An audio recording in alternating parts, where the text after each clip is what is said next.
everybody. It's Chris and Lisa. It's been a long time since we've done a live together, right? Yeah, absolutely.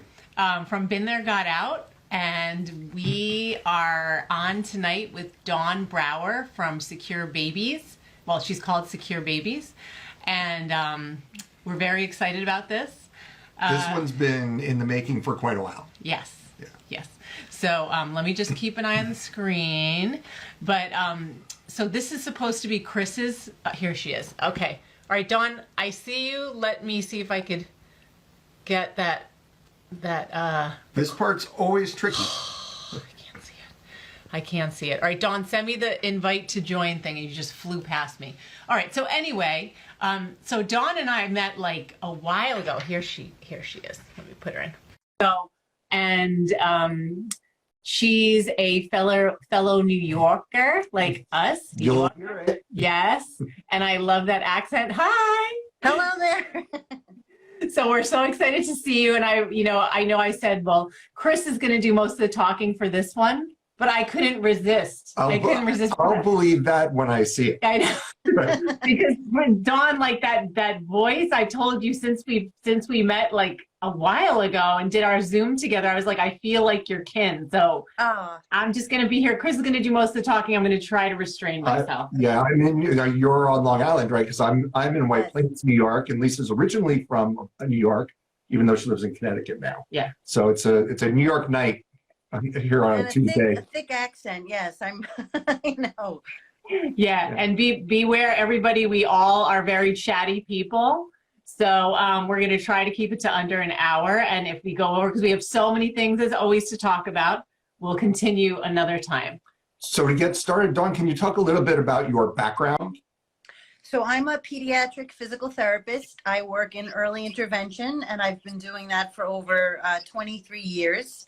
I have a passion and a little bit of an expertise in sensory motor processing. So our little babies that don't want to touch things, or their socks bother them, or they walk on their toes. So I kind of always had a passion for sensory, but that ties into psychology and behavior. So on my own, I really became obsessed when I started having children to teach them how to be optimistic, because I had depression in my family, and I really wanted to learn about how to teach them to be optimistic. So I dabbled in psychology, and then my life experience led me to earn an honorary degree in cluster B personality disorders. So it's amazing because I've been able, and then so when that happened, when I got that life experience, I was able to connect my child development knowledge, even though it's specific to pediatric physical therapy. I connected child development to psychology and trauma, adverse childhood experiences. So I've just been able to learn, like, okay, well, what went wrong? Here's the end game. Here's the cluster B.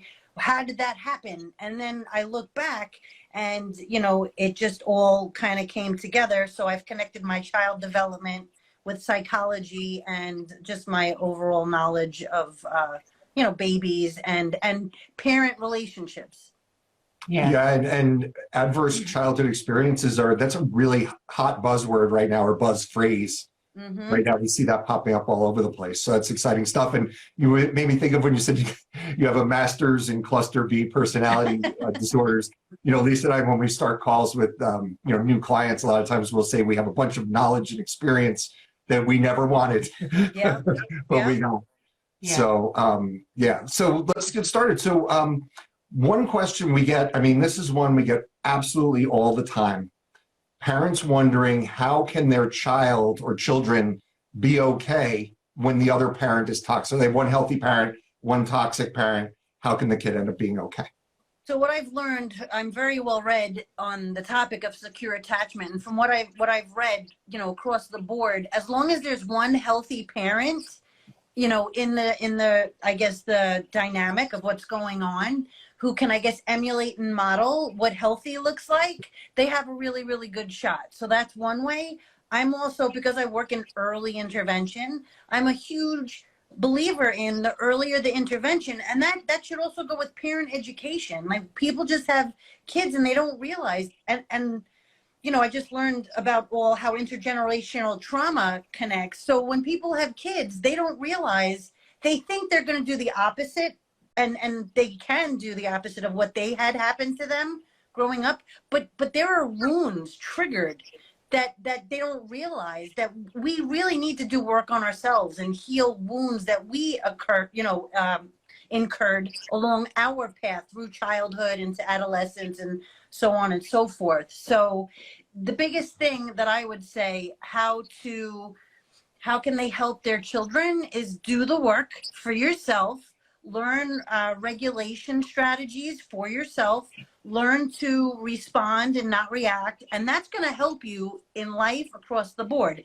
It's going to help you deal with a toxic, ex-spouse or ex-partner. It's going to help you deal with family members that are difficult. It's going to help you in work. I can't say enough.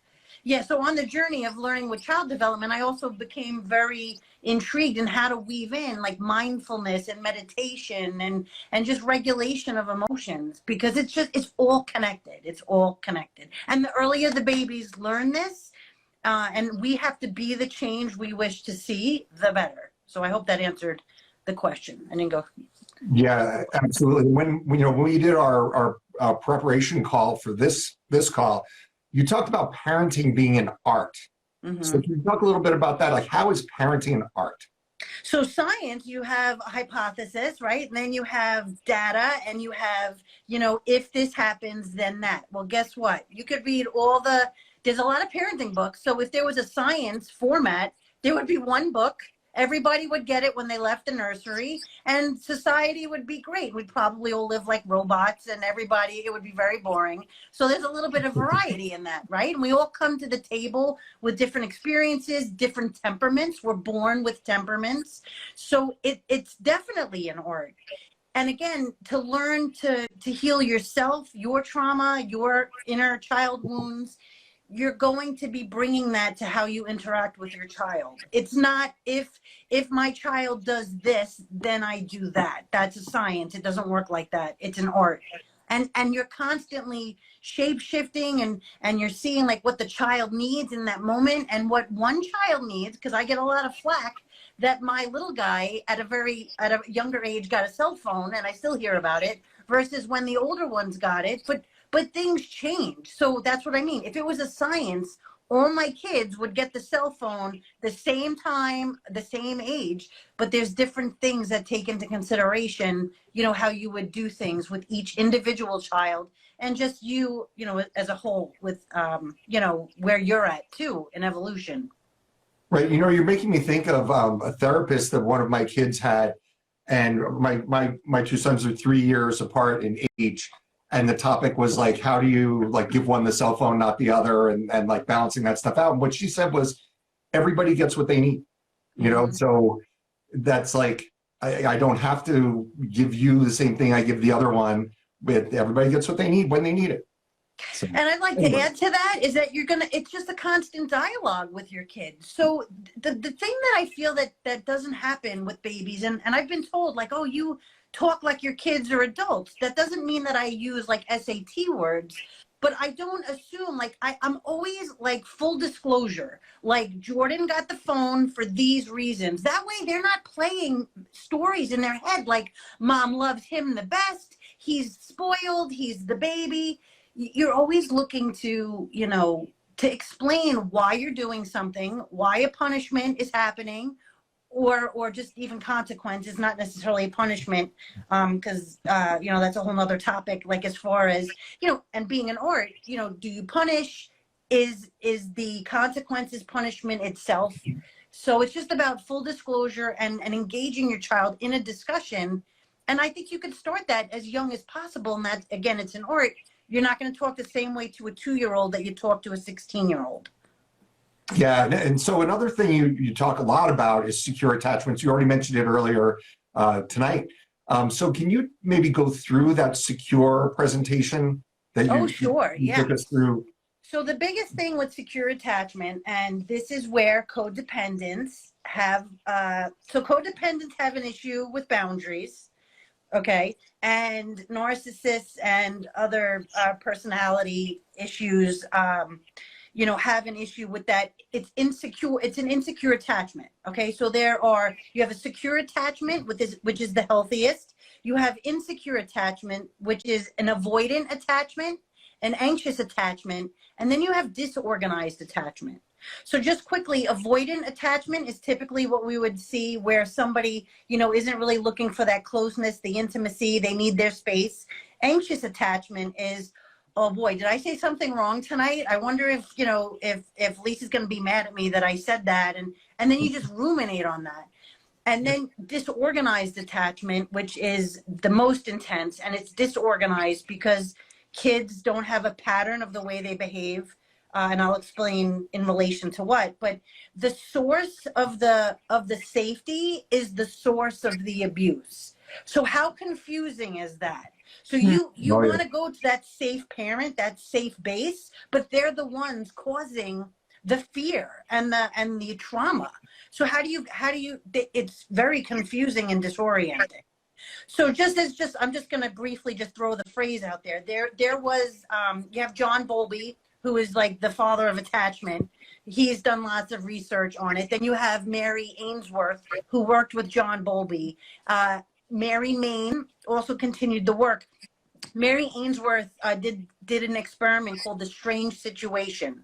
What happens is you have a mom and a baby. They come in, they hang out in like a little playroom. They observe the child. A secure attachment between the mother and the baby, that child is going to go explore. The child is confident to go and explore. So then what happens, the mom leaves, and then they look to see how, the baby responds, and then a stranger comes in, and then they look to see like what happens, and then eventually the mom comes back. So the way you determine anxious attachment, avoidant attachment, disorganized or secure is by the way the baby responds when the mother and the baby are reunited. So an avoidant baby, this was mind-blowing to me. An avoidant baby doesn't even acknowledge that the mother returns. And what do we hear from society? Look at how independent that child is. That's so fantastic. Yeah, that's not good. And then you think that they're not stressed, but if you took their blood pressure or if you looked at the glands on their skin, they're totally in a dysregulated emotional state. You just can't see it. So that continues. And then the anxious attachment, the baby can't really be soothed by the parent. They're like, the parent is holding them and they're still crying. They're still they're still crying. Disorganized, it doesn't really follow a particular pattern. And then secure attachment, the mother comes in, the baby's upset. You want the baby upset because it misses the parent, the mother, and then the baby is soothed and calmed and then goes right back to exploring. So a secure attachment is really a huge indicator of a child being able to play and explore. And the importance of play is a whole nother topic, and that really dives into child development. But play is how kids learn, how they emotionally regulate, how they learn social communication between their peers and stuff like that. So you have the strange situation. There's a great book for people that are readers or Audible. If you want to listen to the book, it's called Attached by Levine and something else. I read so many books, I'm forgetting. But it's called Attached. And I know that there's, I can look it up and send it to you. But it actually goes into telling you what your attachment is. Because here's another an interesting nugget. They did this thing called the Adult Attachment Interview to pregnant women. And they got that mother's attachment style. Then when the baby was born and the baby turned 1, they did an experiment on the baby. That baby had the same attachment style as the mother did. Wow. So talk about intergenerational trauma or cycles, intergenerational patterns. We're passing it on. So you have to say to yourself, maybe even before you have kids, well, what do I want to pass on to my kids? Because emotional intelligence is actually a better indicator of success than emotional intelligence. No, cognitive intelligence, intelligence quotient. So EQ over IQ. Wow. Sure, I always suspected that. Yeah right? And as far as the book, we're live right now, but what we'll do is, this is being recorded, so Lisa will put it on the page and post it, and we'll find the authors and send it later. Yeah, no problem. So we'll attach that. Speaking of attachment, we'll attach that information to this video. So do you want to do the next one? Well, yeah, no, I just was thinking of something with one of our Instagram lives a few weeks ago with Christine Cochiola when we focused on, the effects of emotional abuse on kids who have this toxic parent and what happens when those kids are treating the targeted parent the same way, like with horrible behavior, or they don't want to talk to the protective parent because they're siding with the abuser. And she made a reference to the importance of attachment when they're younger and saying that if a child has a strong bond with that parent early on, that even if they go away for a while, that's the thing that will save the relationship. Can you talk about that a little bit? Yeah, we started there, and I guess I kind of went off on a tangent. No, That's what I fine. wanted to say. We I'm all- sorry, I do that. No, So it's fine. A secure attachment, this is where the codependent with no boundaries comes in. A secure attachment gives a child a firm emotional foundation, a safe base, a secure base. It also teaches them boundaries. So you're actually learning to build a house with a child. So you're going to build a house with a secure attachment. That doesn't mean you're going to prevent the tornado from coming or the hurricane from coming or whatever, but the house is going to stand strong versus a house that's built on sand. So you have to get in there from birth. Birth through 3 is like a crucial time. Actually, something I wanted to mention is that birth through 7, the child's brain is actually in a theta cycle pattern, a brainwave cycle pattern. That's the same brainwave that we use for hypnosis.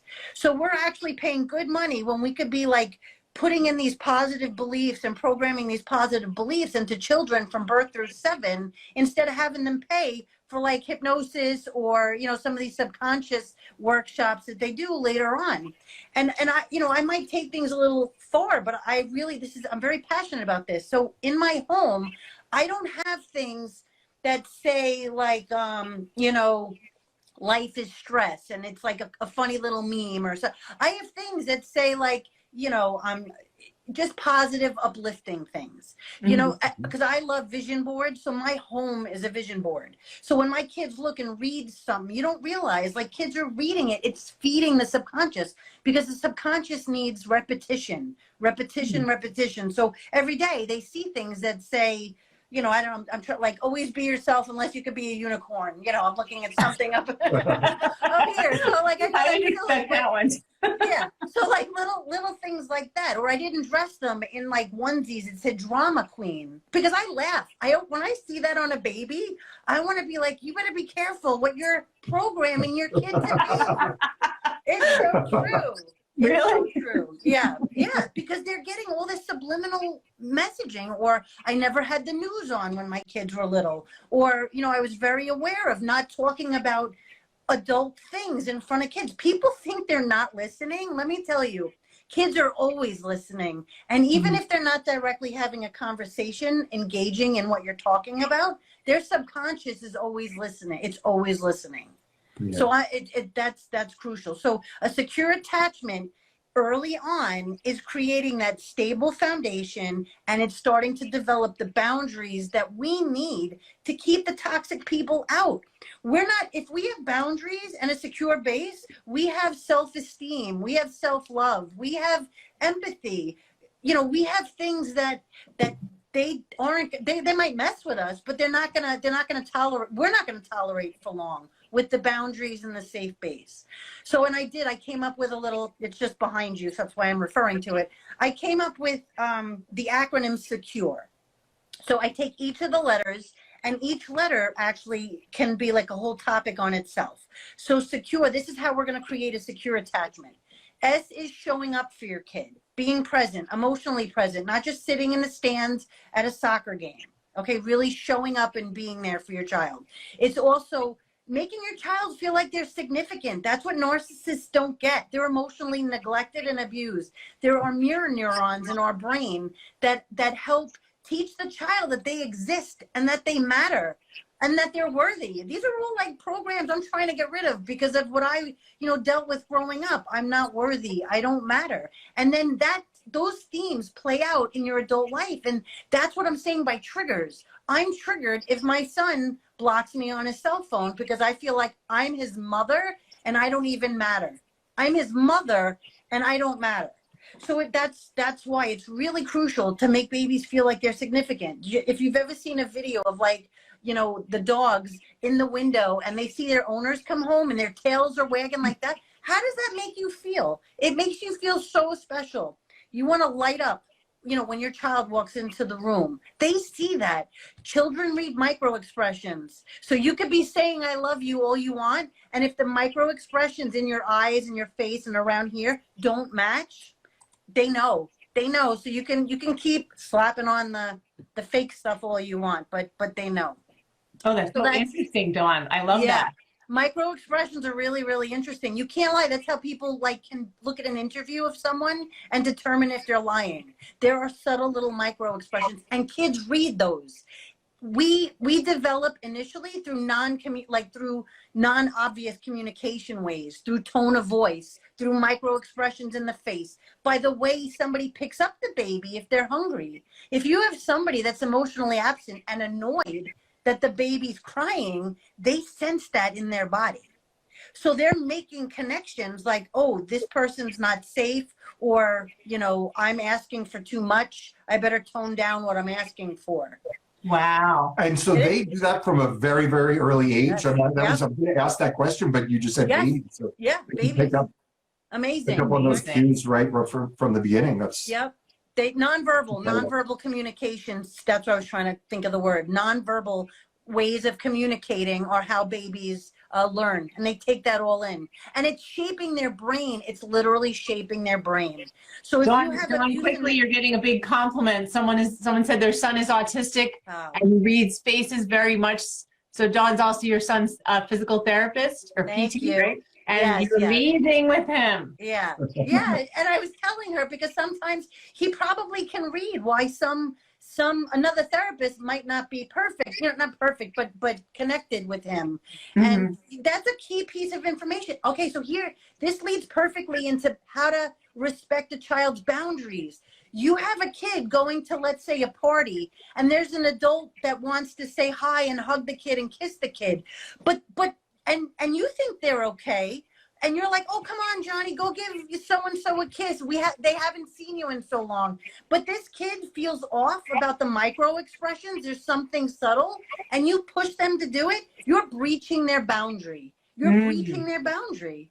It just is. So we really got to be careful about that, because we just did a video, I think, on our feed the other night. There's a guy, I think he's called the Boundaries Doctor, and he's clearly Australian. He was saying, like, come on, kiss this person, hug him. And it's like, they know. They can sense. It could be tone of voice, and and from what I understand, like, children on the spectrum actually have a very keen sense of micro expressions. So that's why it's really, they say, like, if kids like you and dogs, like, you're golden. It's really like, it's because you can't fool the kids. You can't fool them. So so showing up significant, making that child feel significant. Narcissists don't get that. They don't get the mirroring, like if the baby coos and you coo back. So that, we'll get to that. That comes in too. So empathy. So we have S showing up and significance, which creates self-esteem. That's going to create self-esteem. That's all S. So you have three things for S. Okay. Yeah. I love the slide, because it's just, when you see it, it just it makes all sense. And then you can remember, because there's so many ingredients to the secure attachment. 4. It makes sense. 4 S's. Yes. Oh, yeah. That's right. That's right. So, and I think Lisa's right that we're going to be here for an hour if we don't move the other letters a little more quickly. I'm sorry. And plus, I just no, Dawn, it's wonderful. So E is empathy. And, some people say to me, like, Dawn, you're like the carpenter that thinks you can fix everything with a hammer. And I'm convinced that if we could really address secure attachment and supporting primary caregivers, like the single moms, my experience now, there are days that I'm so overwhelmed, and I think I have it pretty good. And I think about the moms that have to work 3 jobs, and they can't go to their kids' like school event, and they're so tired they just can't read one more book before bed. If we don't figure out how to support that particular community and society, we're again building a house on sand. We're trying to normalize everything. Oh, racist. I feel like racism is part of that. physical health is also affected by your emotional landscape inside. There's a great YouTube TED Talk by Nadine Burke Harris that I think you guys should watch. It's such a fantastic like call to arms. So it's Nadine Burke Harris, and it's about how I'll write it. Nadine Burke Harris. Nadine Burke Harris. Okay. She wrote a book called The Deepest Well, which is a book about adverse childhood experiences. And she's on Instagram, and she has an amazing, amazing website called Number Story, and Instagram is @mynumberstory, and it just shows you how ACEs affects everything. It affects your physical health. It affects how you are in school. So I'm just saying that you know, empathy, creating empathy, I think would address so many of the ills of society: racism, poverty, physical health, cardiovascular health. We have high cardiovascular health. I believe that comes from stress and the cortisol that runs rampant, you know? So it's all, so I'm that carpenter that fixes everything with a hammer. And I'm going to say that secure attachment would fix a lot of what's going on today in the world. That's just what I'm going to say. Mental health, like depression and anxiety are increasing for everybody, all age groups and stuff, suicide. So empathy is huge, you know, mirroring the baby. If the baby's cooing, you coo back. If the baby cries, you respond to the baby's needs. You cannot spoil an infant. You cannot.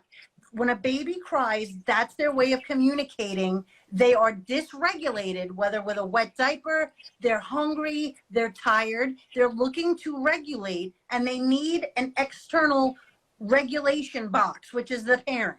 And if that parent can't regulate themselves, you're not going to be regulating the baby. And that's where entrainment comes in. So it really is about you being the change you wish to see in the world. If you want your baby to learn to be regulated, you have to be regulated. You have to, you know, be calm and, well, not calm. Look, so this is a good time to discuss what's called the good enough mother or the good enough parent. We just have to be 51% on our game. Can you imagine, like, how bad is it when children are abused and neglected? We only have to be 51% to be good enough.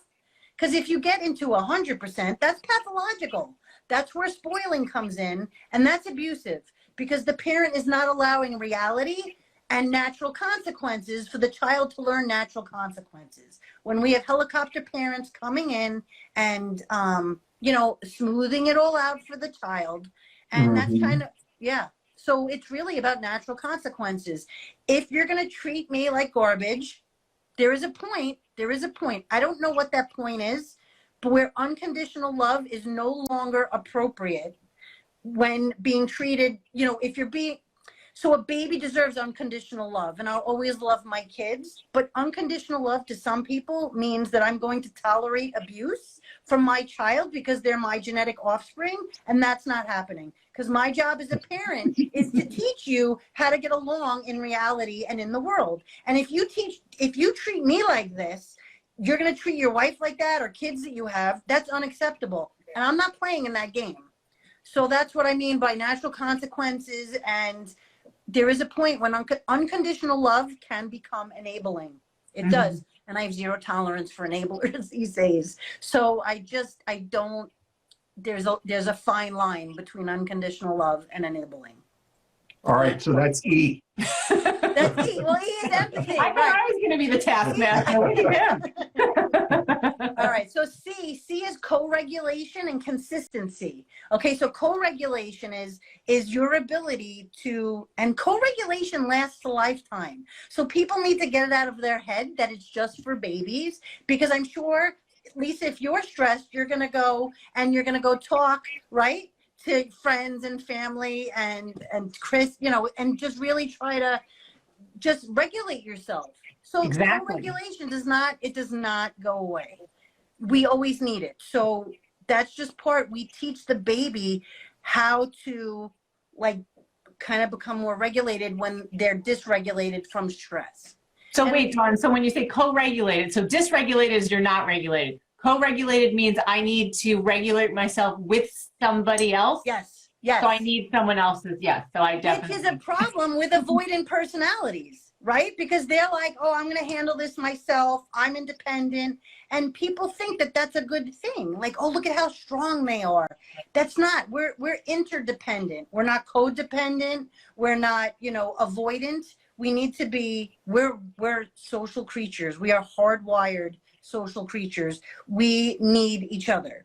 In my mind, what's happening here, this is bumping up against the thing we talk about a lot, which is resiliency, and how resiliency is a wonderful trait, but in excess, you'll put up with anything. Yep. And that was, that was big part of my story, is I would never have gotten out of the relationship because I was just like, my head was down. I was stoic. I can endure anything.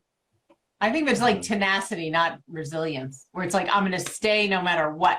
Well, that too. I'm sure there's so much that plays into that, because I know with me, I grew up and I went to Catholic school. I'm not, hardcore. I'm more spiritual than I am religious, but I did go to Catholic school. And the way I coped, because there are roles in the narcissistic family, I was the golden child.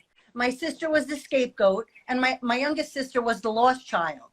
And then there's also the mascot, and all the roles intertwined. But as the golden child, I wanted to get accolades from adults. I wasn't getting it at home. So I wanted to be the best student, the best athlete, the best little Catholic schoolgirl. So what I did was I forgave 777 times. I, turned the other cheek. Forgiveness, right? Everything is about forgiveness. And that's where I was. So I think it's a lot of things. It can be resilience, because you're like, all right, I feel kind of crappy about the way I was treated, but I'm going to pick myself up by the bootstraps, because this is what we do. It could be tenacity, because you're determined. You're like, no, relationships can be hard, and I'm going to stick it out, and we're going to, yeah. So, and then me, I'm like, well, no, I want to do right by, the church and the teaching. So I'm going to do what I need to do and forgive and look at the bright side. I was Pollyanna. I'm going to look at the bright side, and I'm going to, I would tell myself that my parents were getting a second chance. They got it wrong the first time, but look, they're so good with their grandchildren. Then I learned the word narcissism, and I now knew the rules. I knew the rules of the game. I didn't know the rules of the game, but now I know the rules of the game. So so there's so many different factors, I think. So resilience actually is the R in secure. Wait. What about the U, Dawn? I'm sorry. So co-regulation is huge. Consistency. If you have someone that, okay, let's go with Lucy and Lucy and Charlie Brown. Okay. Yeah. Is it better for a baby to have their needs met if you're like a Lucy, where every now and again you take the football away, right? And sometimes maybe you'll keep the football there, but that baby doesn't know if the needs are going to be met. You have to create consistency. It teaches the child that the world is a safe place to live. So that's what you're doing. Again, you're programming, you're teaching the child, without necessarily like sitting down and telling them about it. Through your actions, you're teaching the child about the world and about themselves. It sounds like trust. It's about trust. Yep, absolutely. Because you're consistent, then anybody, not just babies, but you learn trust when you know you can count on someone. And then what happens if you're trusting that, like, oh, if I step out into the abyss, there's going to be something for me to step on. You're going to explore a little bit further. So that's why the statement, like, let's raise children, let's raise children not in spite of their child, but because of their childhood. That's what it is about. It's not like, oh, I'm so strong in spite of my childhood. Could you imagine what the kids could do because of a good, secure attachment childhood? Mm-hmm. So that is trust. And the trust allows the child to become their authentic self. It allows them to become, it allows them to bloom. So that's where consistency comes in. Mm-hmm. Now, I like the next one, U, because it's creative. It's you with the letter U, but it's you, Y-O-U. And I love that phrase, like, be the change you wish to see in the world. We cannot expect kids to be respectful if we don't treat them with respect. We can't expect them to act mature if we don't, if we don't behave ourselves and not, like if we're always on our phone and then we tell the kid, oh, get off your phone. Well, they get that. That's like cognitive dissonance comes in. Like, well, why do you get to do it? So it keeps me in check too. Like, I want to become a better version of myself, because we're always self-reflecting, and narcissists don't self-reflect. But in order to evolve, if you're not growing, you're dying, right? If you're not moving forward, stagnant is going backwards. You're not improving. So I love you because kids don't, it's not armchair parenting. You need to model what you want them to be. If I want them to be gracious, then I need to say please and thank you every time I ask them to do something. Not get the huffy attitude like, well, I'm your parent, so take out the garbage. No, thank you for helping. Right? So that for me is my favorite, because I don't think it's really appreciated how much modeling comes in, so that they can see. And that's why too, about like unconditional love versus enabling, I'm not going to talk about, how I expect him to behave, but then like enable him to behave in toxic, poor communication kind of ways. No, I expect this from you, because this is how you're going to have healthy relationships with other people. So I model it in all of my actions. If they see me at McDonald's in the drive-thru, I'm like, thank you. They're always watching. They're always watching, and they're always listening, even if you're not directly talking to them. So R is resilience. The way we create resilience. So resilience is, if this is baseline of, we're regulated, and then we go a little bit stressed, if we bring ourselves back to a non-stress state, that's resilience, right? We're kind of overcoming stress. So when a baby, wants to be fed and they're crying, I'm not insinuating that unless you answer them like the second they're crying, that they're not going to learn consistency, or, that they matter. Because I might be having a hot pot of boiling water and I have to take care of the pasta before I go answer the baby. So what we do is, you're going to have breaches in the relationship of the parent and the child. We do something called repair. Okay. We take ownership. Here we're going to talk about a word, accountability. How do we feel about that word in narcissism land? Right? There's no accountability. Accountability is huge. As a parent, we're going to model accountability. We're going to always dialogue and be like, oh, I'm sorry, I had to do this first.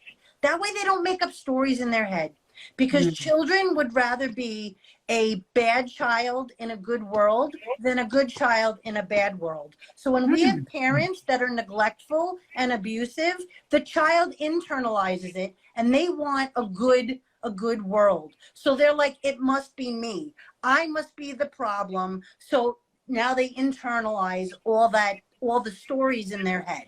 That's so interesting. Yeah. That's what you do. Yeah. So repair is huge between parent and child relationship. Again, good enough mother, good enough parent. We don't need to be perfect. That's probably on the pathological side. As Buddha would say, right? Everything in moderation. Nothing crazy perfect, spoiling a child, helicopter parents, smoothing it all out, and not neglectful. It's in the middle. And that's all the kids need. And then R is responsive. And again, it brings it back to parenting being an art. You have to you respond to the child in an attuned way. So if a baby's crying and they're hungry, well, if I gruffly pick up the baby and feed the baby, you could technically on paper say I'm feeding the baby, but the bottom line is that you want to do it in an attuned way. You don't want to just whip the baby out of the crib and, kind of be forceful about it. Does that make sense? So you want attuned responses. You want to you don't like when people are tone deaf. Somebody cracks a joke at a wake or something, and you're like, what was that all about? You know what I mean?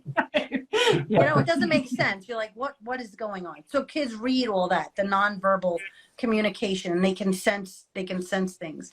And then E, the last E, is emotional intelligence and emotional education.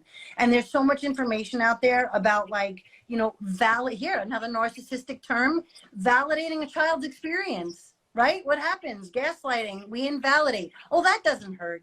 Oh, you tripped and you're completely bloody. Don't worry about it. It didn't hurt. You're fine. Right? So you're completely instead of just or you're not scared. Don't worry. That's not scary.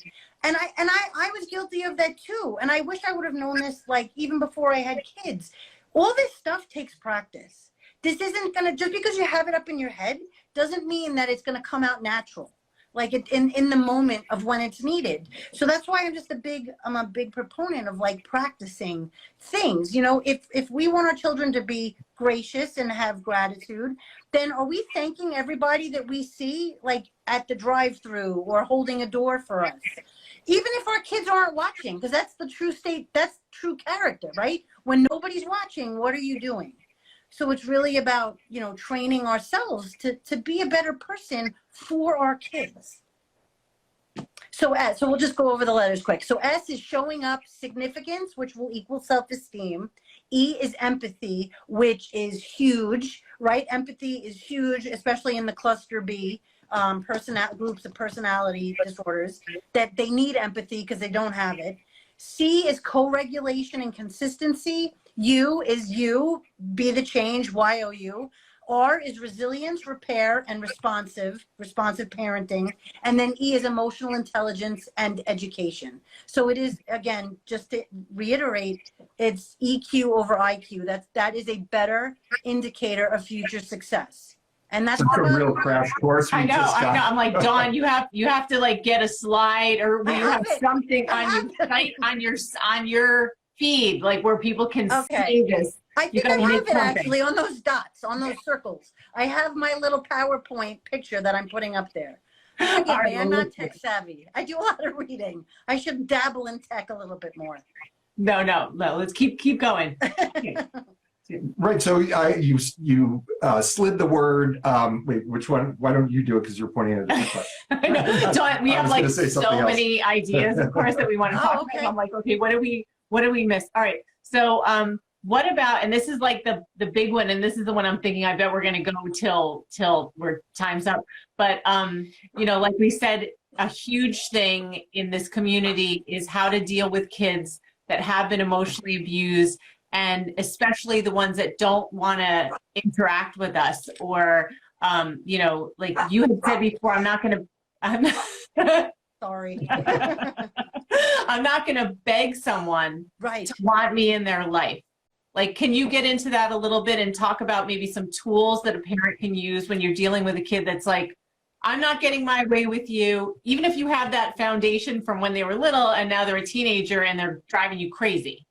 How do you and so are you saying if they're still living with you, like if they're still in your house? Maybe so I can do both. Yeah, do both. Let's do both. So let's talk about if they're still living in your home. Okay, so there's a term called entrainment. Okay, so if you have two grandfather clocks next to each other and swing the pendulum at different times, over time, they will swing together. They've also done where you have women, I think, living in the same house, their menstrual cycles will actually, yes, right? So that's called entrainment. So again, if we're going to talk about micro expressions and nonverbal communication, if I go up to my son who's living in my house and we're like this, having friction, and I'm like, look, I want to get along and I love you, and if you're not coming from a place of calm and genuine, authentic, like a space of love, not to get too woo-woo, but you know, your field can like feel that. You can feel if you're talking to somebody that's off versus someone that's like genuinely like, wow, you really care, and they don't have to say anything. So that's entrainment. So I'm really going to recommend that you work on your stuff and the other stuff will fall in, and it did. So my son, we would go like this, and he's here, and I've always done this even before this was happening. I knew if I want to exert like a change in my environment, it has to come from inside me. It has to come. And this is kind of where Joe Dispenza's stuff comes in. So if your followers want to like look into Joe Dispenza's work, he has books called like You Are the Placebo, Breaking the Habit of Being You, Supernatural, and he's on Instagram at Dr. Joe, I believe, at Dr. Joe Dispenza. And he talks about heart rate variability and brain heart coherence. So your brain, we know, has brain waves that you could pick up on an EEG. Your heart has heart waves, cardiac waves that can be picked up on an EKG. When your heart is stressed and has one like beating pattern, and then your brain is thinking all these stressful thoughts and has another breathing, wave pattern, this is where disease and dysfunction come in. So our job is to coordinate our brain waves and our heart rate, our cardiac waves. So I do things. I'm actually certified in something from the HeartMath Institute on breathing techniques, but just like a little tidbit that I would recommend everybody doing, because breathing actually increases regulation. Okay, deep breathing stimulates the brain to say, okay, calm down, let's bring it back down. That's involved with polyvagal theory, the vagus nerve. That's a whole nother topic of conversation. But when I take a shower, because I just do it in a block of time, you're not meant to do this like 24/7, but I use it as a challenge, to be, to be in a place of, I'm going to focus on breathing, and you focus on breathing in and out of your heart area. I add green to that because the color green is actually very healing, and it's your heart chakra for people, I don't know, whoever is aware of like chakras and colors, but green. And I just try to like focus on breathing while I'm in the shower, so that you're not thinking about how aggravated you are, that you're not getting along with your child, or, that this isn't being followed, or whatever the stress is. It doesn't even matter if it's related to relationships or work or whatever. You want to just, bring your internal landscape down and regulate it. So it's almost like the calmer you are, the better your chances are of getting along with your children, no matter what. Yes. And I banked on that. And that actually has been happening with my middle one, and I keep bringing it back, to just, I need to be the safe harbor for them. So when they go out, now think about this. I have a little difficulty with the transition when they come home. Think about the energy that's in training them when they're not in your space. And then they come into your space. Can you feel the edge? I don't know if you've ever felt the edge. I feel the edge. And I'll go shower. Our clients talk about that all the time. Yes. The child comes back, or the children, they come back from the exes and they're a mess for a while. Yeah, for like a day. They'll have a good day. The other thing we see a lot is, and it'd be interesting to hear your viewpoint on this, is when kids misbehave more when they're with the healthy parent, because that's where they feel safe. Yes. When they're with the toxic parent, they're like walking on eggshells and making sure because they can be there. I'm sorry. It's one of my issues is cutting people off. I apologize. I do it too. You're the guest. I'm sorry. No, he's used to it. It's because they can be their authentic self, right? Like, don't you take it out on people? But there's a line, right? Because I would say the narcissist doesn't want you to be your authentic self, so they don't want that. There's an agenda there. So there's definitely a line that you have to come to what's acceptable and what's not acceptable, right? And say, okay, I get you want to be your authentic self, but that's you're crossing a line, and that's not okay. Yeah, that's probably not the words that he was used with his sons, but What, authentic self? but fill in authentic self. Oh. Yeah, because so the other thing too with narcissists, they don't want the child to individuate. They want the child like think of a kangaroo with a joey, right? They want you to be like enmeshed. That's a term. And yeah. Dawn, that is a whole long conversation. Yeah, they are part of them and they represent them. And the child at around 18 months, I think it was, 18 months needs to start that process of individuation. And the narcissist doesn't get that. They don't get that from their parent. So they're constantly that kangaroo. They're the little Joey in the mother, I hate to say it, the mother kangaroo. And that's what they're doing. So they're trying to do that to their kids. So I feel hurt, like when my kids will scatter to their bedrooms, but I keep telling myself, like, they're allowed to individuate. Like, I can't take this personal. This is a natural teenage thing. It just happens to be happening during this thing. And, I should actually be happy that they're taking the time to be their own person. So it's really just a matter of what you'll allow, and, just be mindful. And a lot of this stuff has nothing to do with us or you or me. It's other people's stuff, so if they don't want to be with me, it doesn't mean that they don't love me or they don't like me. It's just, they're trying to be their own person. And we want that. We want them to individuate and be their own person.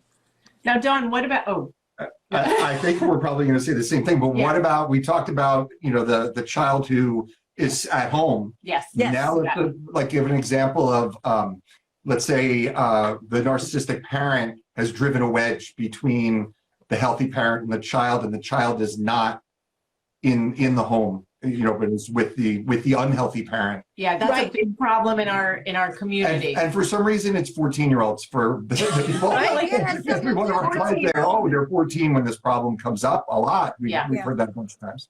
Probably something developmentally, like psychological. I'm sure there's some type of phase. So this is where your other guest talked about, right? Like we're going to hope that the secure attachment was in place and that, okay, so I'll talk personally about like the one that's no longer in my home.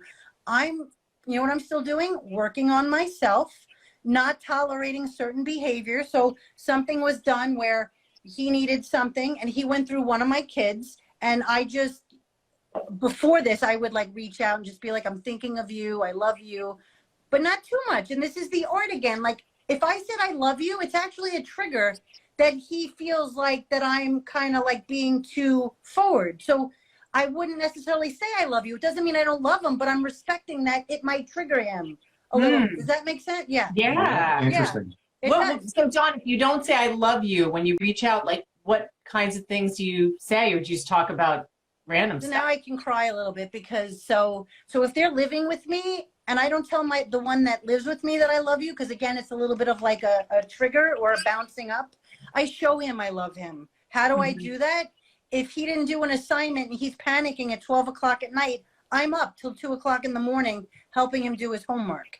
If he's having a panic attack at school, I'm saying, don't worry, go to the nurse, I'm coming to get you. And then I'm trying to give him tools because he won't go to seek, counseling. So I'm giving him all these strategies and I'm explaining to him, you have to help yourself. I will support you, but I can't do your push-ups. So that's how I show him I love him that way. Okay, so now I'm going to get a little emotional. That's For fine. the child that's not with you, I work on myself. I pray, but in a different way, like different tools. I don't push. I'm not trying to butt up against him and texting him every day, like, how could you do this to me? I'm your mother. I'm just reaching out and I'm just keeping the line out there. I'm not saying what I'm doing is right or wrong because I'm not a professional in child counseling, but I can tell you what feels right to me because I'm attuned to my individual children. So I just, if the opportunity arises, then I would, want to connect, but I'm not like going up to his work and sitting outside there trying to jump him to talk. That's not the time or the place. It would actually backfire. So I'm using a lot of faith and trust that the secure attachment that I created, he will come back. I model the healthy parent. He did something. He went through one of his siblings to get to me. I respectfully texted him back because I'm full disclosure. And I said, if you want to be treated as an adult, you need to come to me to communicate because adults communicate with each other. So if you need something, you come to me, you don't involve your siblings, right? And that's a problem with the narcissist. They do the flying monkey thing, or they use their children as pawns, right? And they go through the kids. And I'm like, no. So I model healthy communication. When I see that happening, I say, no, that's not okay. So if you just say, I don't want to get involved, because it's not good for you either. I don't badmouth anybody. I flat out give them the facts and I say, this is how healthy communication is, and this is how we're going to go moving forward. So I can't get to him directly, but the way that I feel I'm showing him I love him is to respect him and give him his space that maybe he needs time to work things out. Yeah. I mean, it's like there's only so much that we can control. Right. Yes, there's a lot. The Serenity Prayer is a very big mantra thing that I say, yes, in my head. I bring that up a lot, and it's corny, but it's just so true. Yeah, it really is. Yeah. So, okay, I'm looking at the time. And so we're just about an hour. And of course, there's like 10 things that we didn't get to, Dawn. So I think we're going to have to save that for another time. But before we wind up, can you tell everybody how to find you and what you are possibly offering to them other than just the wisdom in this past 55 minutes? So I'm on Instagram at Secure Babies. I want to post more. I apologize for the dog. So I'm on Instagram. Things that I do right now. I do a lot of. I'm always open if somebody needs like support, because I'm a big believer. One day I'd like to create almost like a sponsor for narcissistic abuse survivors. Great Because idea. I can't even begin to say, like, because it's a drug, right? And they're addicted to the narcissist. And if you are addicted to alcohol, you have a sponsor that helps talk you off the ledge to kind of, you know, fall off the horse and, or the wagon, whatever, you know, to dabble in that. So I'm definitely open if anybody, I'd like to start doing Instagram lives, but locally more to me, I'm going to start doing like baby tummy time support groups that teaches, emotional development and connection and secure attachment with like the importance of the physical development. Because that's how babies first learn self-confidence and self-esteem, is them kind of overcoming their own bodies and that they can move and become independent. So I'm just getting my feet wet, trying to get everything going, so I'm a little. That's fine. There's time, and then we'll come back. You'll come back again, and we'll keep having this conversation. Okay. All right. Well, thank you so much. It was so much fun to talk to you both. I really enjoy, meeting with you and dialoguing with you about this. It's great. This was every bit as much fun as we knew it would be. It was. Oh, I know. And I Thank knew we'd you. go overtime, of course. All right. So we'll talk to you soon, Dawn, and thanks everybody All for right. coming Thank today. you. All right. Bye. Bye. Bye.